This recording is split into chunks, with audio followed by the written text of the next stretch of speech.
Alors, donc moi j'ai travaillé là-dessus, j'ai travaillé pendant 2 ans, c'était passionnant. J'étais ce qu'on appelle, j'étais un assistant de l'ingénieur système étant l'un de ceux, c'était pas le chef de projet, c'était celui qui était chargé d'assembler un petit peu les savoir-faire. Il y a 1000 ingénieurs qui sont bossés là-dessus. Donc moi j'étais un pion là-dedans, mais un pion, j'ai travaillé un peu assez au début, quoi. C'était dans les années 2003-2004, donc 10 ans avant le lancement. Et j'ai travaillé beaucoup sur les orbites de Gaïa. Et donc là, ce qui est très intéressant à savoir, c'est que il faut d'abord comprendre comment fonctionne Gaïa. Gaïa, imaginez quand la Terre est là, quand la Terre est là, la Terre tourne autour du Soleil. Quand la Terre est là, une étoile qui est là, elle bouge quasiment pas. Donc ça veut dire que si on l'observe ici et ici, on va l'observer avec un angle différent.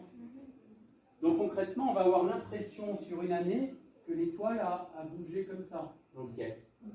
C'est ce qu'on appelle la parallaxe. La parallaxe, c'est le demi-angle qui est là.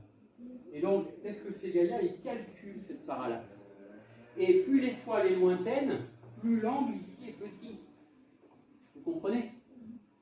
Mais lui, comme il voulait calculer les distances d'étoiles qui sont elles-mêmes très lointaines, puisqu'il y a plus de 50 000 années-lumière, et qu'en plus, il voulait mesurer cette distance de façon à voir également le mouvement propre de l'étoile, eh bien, il fallait faire, c'était un défi technologique, il fallait être capable de faire un objet qui pouvait voir l'épaisseur d'un cheveu à 1000 km. Donc, et encore, quand je dis un cheveu, si on fait le calcul exact, il devait être capable de ne pas avoir on appelle ça des micro-vibrations, au-delà de 5 micromètres pour 1000 km. Vous voyez, il n'y avait pas que ça vibre. Aucune vibration. Donc la solution, eh bien, c'était de l'envoyer. En fait, ici vous avez le Soleil, ici vous avez la Terre, et vous avez ici un point qui est à peu près à 1% de la distance Terre-Soleil, mais de l'autre côté du Soleil, qui s'appelle le point L2, le deuxième point de Lagrange. Et quand la Terre tourne autour du Soleil, le point reste toujours derrière la Terre par rapport au Soleil. C'est-à-dire que c'est un point qui est tout le temps à l'ombre. C'est un point où il n'y a aucune gravité, donc c'est un point extrêmement stable où on peut faire des orbites qui tournent autour. Ça fait des orbites assez jolies, si je grossis, ça fait des orbites qui font comme ça. On appelle ça des orbites de Lissajous. Et ce point, comme il est protégé, il est abrité de la Terre, donc il ne voit quasiment jamais le Soleil, donc il est à l'ombre, donc aucun choc thermique. Et pour être sûr qu'il y a que même la lumière du Soleil ne peut pas faire le tour de la Terre et venir ici, en plus on lui a fait un bouclier. Donc un bouclier, il n'y a vraiment aucune lumière qui arrive ici.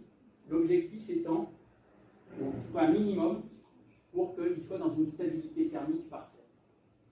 Et en même temps, il y a des miroirs qui tournent, donc des caméras qui tournent, et en tournant, elles tournent, et en même temps, lui, il fait le tour de la Terre. Et donc, il voit toutes les étoiles. Et il les voit environ une centaine de fois chaque année. Mais le fait que... c'était vraiment important qu'il puisse quand même voir le mouvement des étoiles que lui-même il observe. Oui, parce que son objectif, c'était pas simplement de dire où sont les étoiles, c'est comment elles bougent. Okay, son objectif, c'était d'obtenir ce que n'avait pas fait Hipparcos, c'est une carte 3D, mais également avec les mouvements propres des étoiles. Donc on voit vraiment les étoiles qui saturent les unes les autres, on voit même la présence de matière noire, on peut même voir la présence de grosses planètes autour des étoiles qui modifient l'orbite de l'étoile. C'est une mission assez incroyable. Donc voilà pour Gaïa. Qu'est-ce que j'ai d'autre à vous dire? Oui, j'ai oublié de vous dire tout à l'heure la Terre, en fait. Vous voyez ici, la Terre, elle est là. Et donc, elle tourne autour du centre galactique. Et bien, depuis que le système solaire a été créé, il y a 4,5 milliards d'années, le Soleil a fait 20 fois le tour du centre galactique. Il faut quelques centaines de milliers d'années. 20 fois le tour. Voilà, on continue. Alors, on va se faire plaisir, on va regarder quelques belles images de Hubble. Alors, Hubble, c'est un autre télescope qui existe depuis les années 90 et qui est encore actif, qui nous envoie des images incroyables du ciel. Alors, je vais vous montrer des images, je veux que vous fassiez bien la différence entre des galaxies et des nébuleuses. Alors voici une galaxie qui est très célèbre, qui s'appelle la galaxie du Sombrero. Donc alors c'est une galaxie un petit peu particulière, qui est un peu un mélange entre une galaxie spirale comme la nôtre et une galaxie elliptique.